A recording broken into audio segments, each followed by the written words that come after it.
Hey there, Math 112 fans. Somebody's asking me about this last step of this problem and a similar one on another one. Two things I want to say. One is back here, you could plug this into your calculator and give the decimal. That's perfectly fine. But the other is this is something I'm noticing, and I don't know how to say this. I don't mean it as a criticism, but I'm noticing more and more students that are afraid of fractions.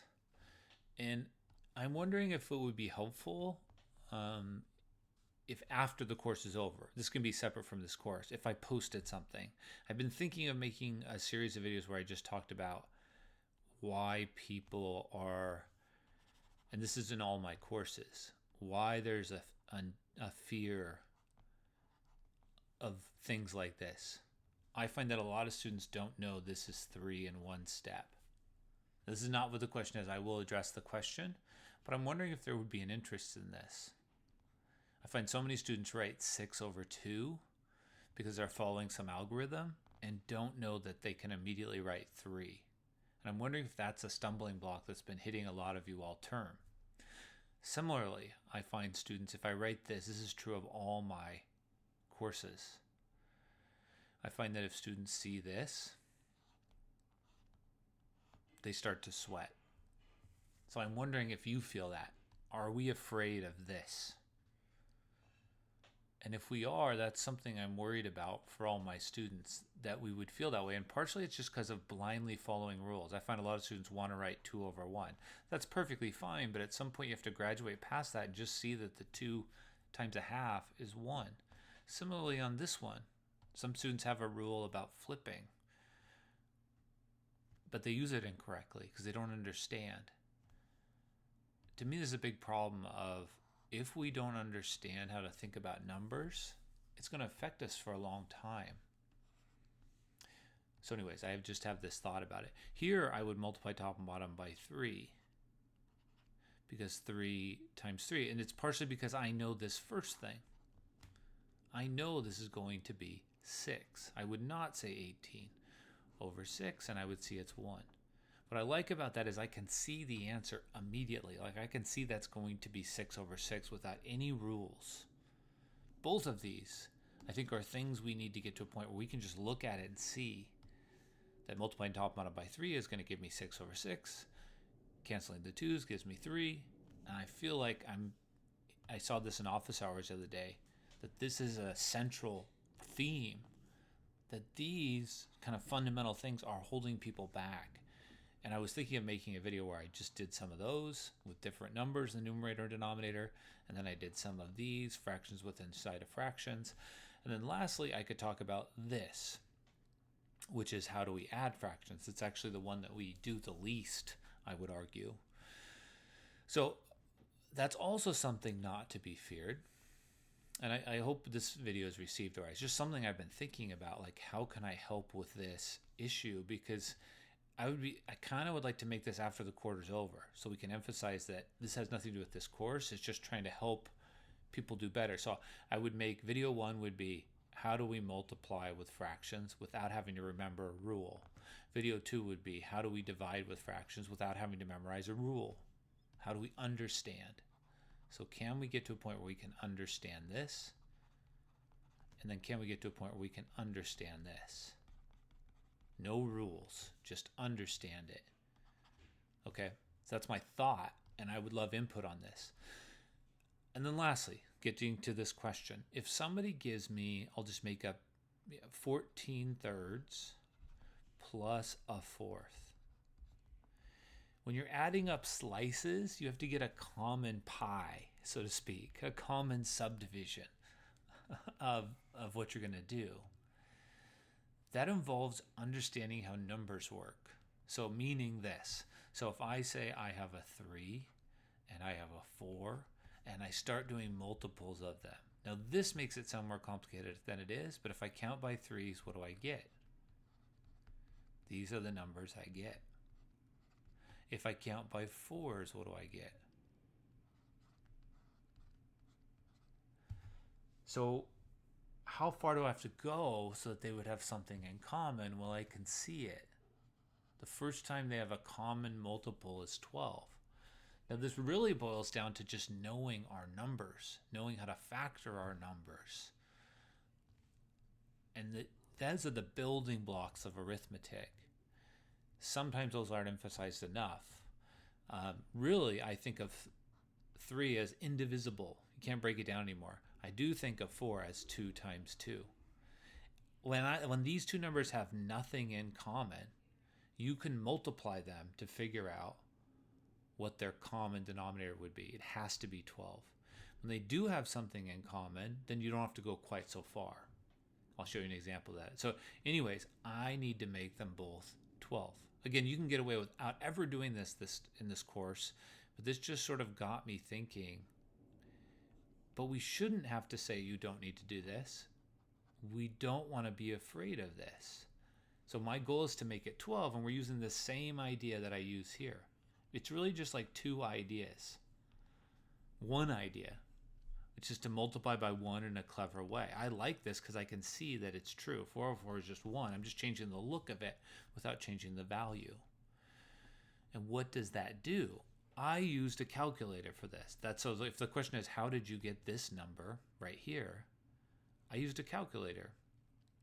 I did 4 times 14. In fact, I probably didn't use a calculator, is the truth, because I usually can't find a calculator. My kids all steal them. 56. So then I go 56 twelfths is the same. You could double check. 56 over 12 should be the same. That's 14 over 3. And this is going to be 3 twelfths. And now we have a common denominator. Now I can put them together. It's just hard to add fractions that have different denominators. It's like you said, I'm going to cut up a pizza into, one person cuts up one pizza into 12 slices, another person cuts it up into 11 slices, and then you eat 2 slices. How much did you eat? It's a complicated question because you didn't cut up the same number of slices. Anyways, this would be 59 twelfths. That's what those two things together are. It looks like in my solutions I decided to also make the 4 a 12th so that I can make it all one big fraction, because that doesn't scare me. So I said, okay, I can do that. Let's multiply it 12 over 12. We're just trying to make it so all the denominators were the same. Let's play this game again. So let's say I want to do 1/2 plus 1/3, kind of a classic example. What are we going to do? Well, the 2 and the 3 are both indivisible. They're both prime numbers. So you're going to multiply them together. I'm going to get something over 6 and something over 6. What is that something going to be? You're going to multiply top and bottom by 3 and top and bottom by 2 to make a 6. This is going to be a 3. This is going to be a 2. This is 5/6. That's not as bad as it seems, but if we never learned and understood it, then it is bad.